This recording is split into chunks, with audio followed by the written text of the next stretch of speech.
Hey everyone, welcome to the Bruce Williams channel. Today in front of the camera, I have the Hamilton Intramatic Chronograph H-Wind from the American Classic Collection. As you guys can see, I have the reverse Panda configuration on the polished Milanese mesh style. And you know what? This is a really popular watch. It just came out from the SWATCH Group.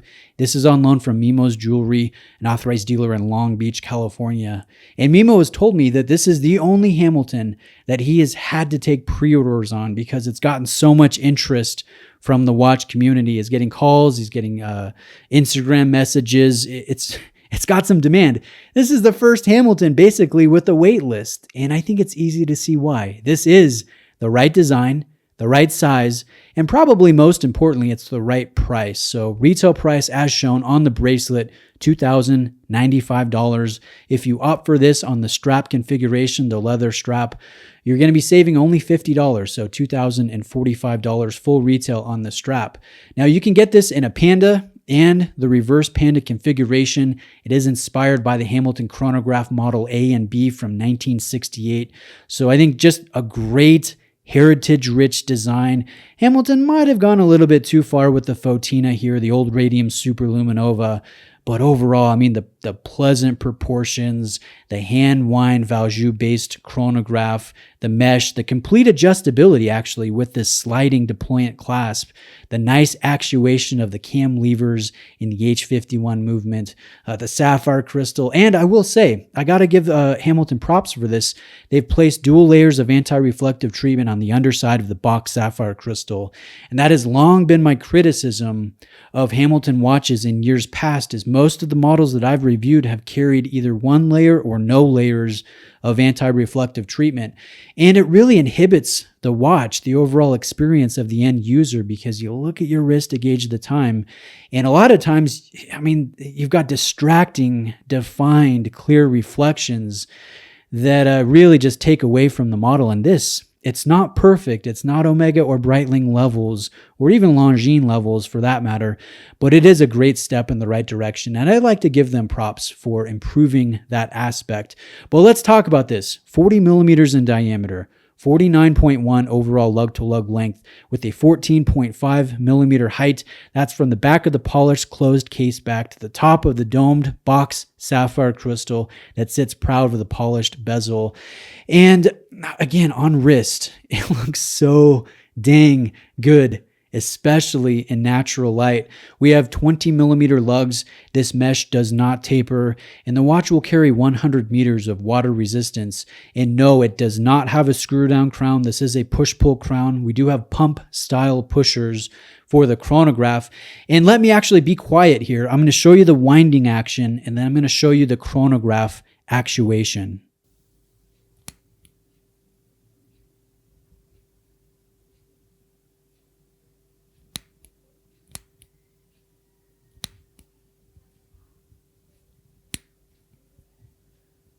Overall, very pleasant, nice and precise. There's just a good sound to it. It's not a column wheel chronograph. This is cam lever actuation, but this is an ETA 7753 base movement. It's called the H51. It's a mechanical movement. They have removed the rotor.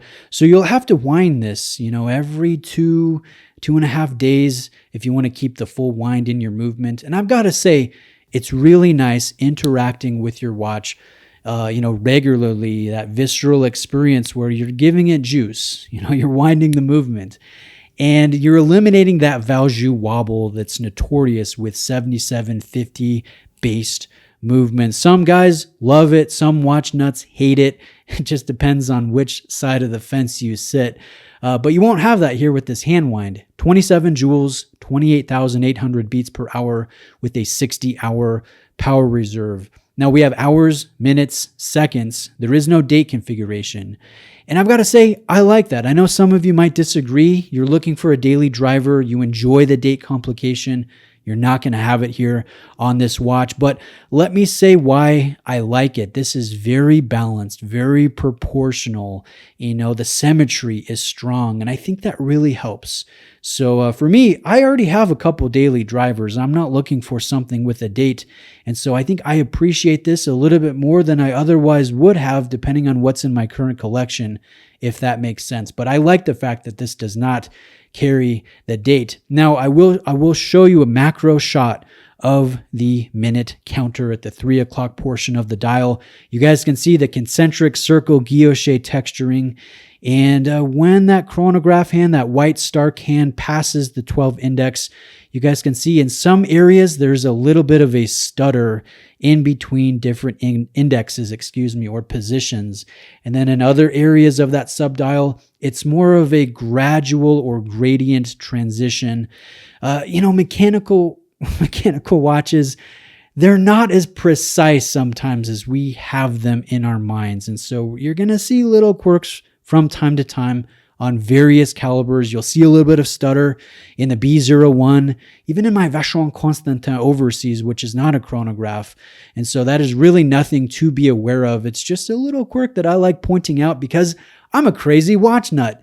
And a lot of you watching this, you're also crazy watch people that you notice these details. And the average person would not notice, would not care. And I don't know, I think that just kind of illustrates the difference between some of us that enjoy watches and other of us that really, maybe overly so, enjoy watches and horology. Now let's go to the lume shot. This is the watch in low light. You guys can see Superluminova old radium lume. I know half of you watching this, you're going to be saying, hey, that's fine. It's bright. It's a retro-inspired watch. And then the other half, probably the more vocal half of you guys that are watching, are going, goodness gracious me, can we get a watch, a retro-inspired watch that just has normal Superluminova C3 or BGW9? Can we just get that one time? I hear both of you. I don't really have any opinion either way, but I will point out it's pretty decent in low light. But in natural light, you do really see that creamy tone. And the thing that I do like about it is the fact that those indexes, those square indexes on the outside edge of the high polished, beveled, faceted, applied markers, they're completely the same size all the way around. The bicompax registers, they're not cutting into the overall size. It just plays to the strengths of this overall layout and design. The proportions are great. So I just like to make that note right there. Now I will say that the hand winding action of this H51 movement is more enjoyable and a little bit easier. It's basically more pleasant to wind than my Omega Speedmaster, the Moon watch, that has a Lemania-based chronograph. That one has got a little bit more resistance. It's a little bit harder to grab with the crown guards. This is very easy. It's a good-sized crown, has a good mechanical feel, and I want to make a note of that. I think that's nice. The other thing that I really enjoy is all of the areas where we see the retro Hamilton logo. I much prefer the retro logo over the modern logo. You guys can see it here on the dial. It's on the case back, and it is on the crown. So that's nice. But if you look at the signed deployant clasp, you'll see the modern logo.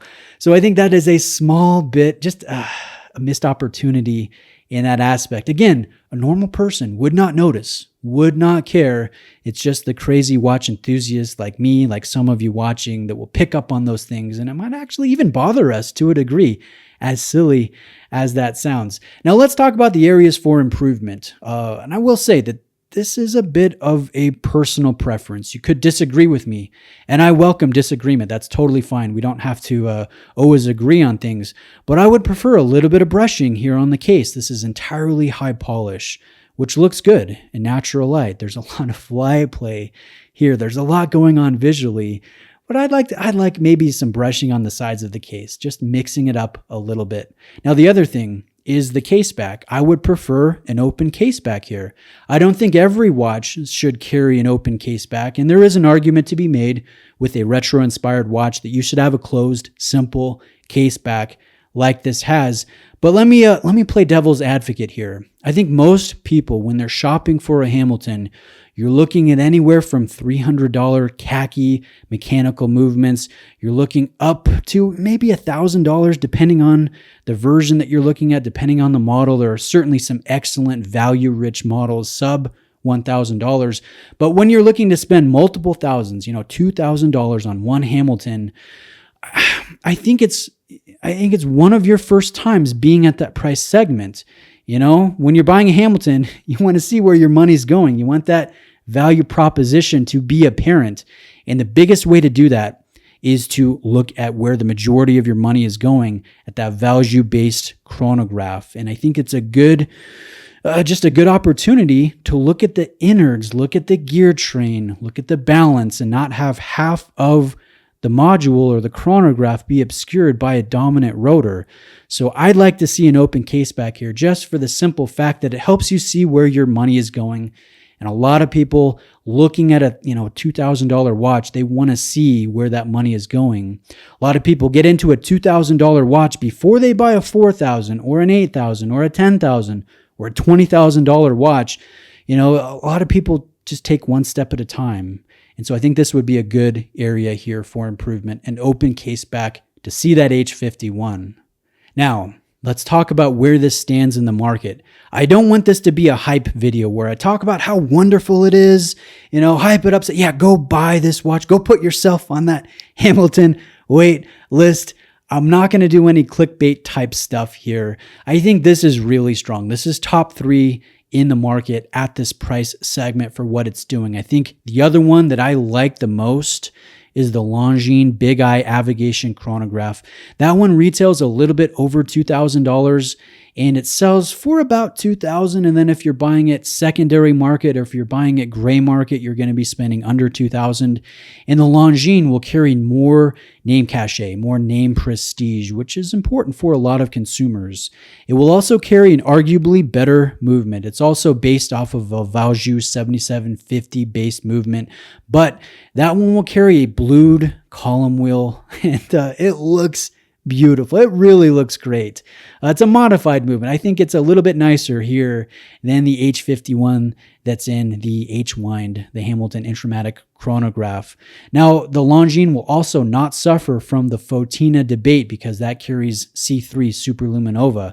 The design is a little bit more out there and it doesn't come with a great mesh. This really is a great mesh on this Hamilton. So I could go either way when it comes to the best chronograph at $2,000. I think this one is really strong. The size, the design, the price, it's all here. It's definitely all right here, but that Longines is very strong too. And I'm interested to hear what you prefer. Let me know. Do you like the Longines? Do you like the Hamilton and why? Or is there another chronograph at about $2,000 that sells for $2,000, not, listed at or whatnot, that sells for about $2,000? What would be the top one? I'm interested to hear your opinions. Thanks very much for watching today. You guys are awesome. If you're shopping for a Hamilton, if you're looking for this watch, I'm going to give you the link to Mimo's jewelry in the description of the video. I've been working with Mimo for years. He is awesome. I definitely have a full just vote of confidence in him. Great authorized dealer. Links are in the description. Reach out with any specific questions you may have. And thanks for watching, guys. I'll see you real soon.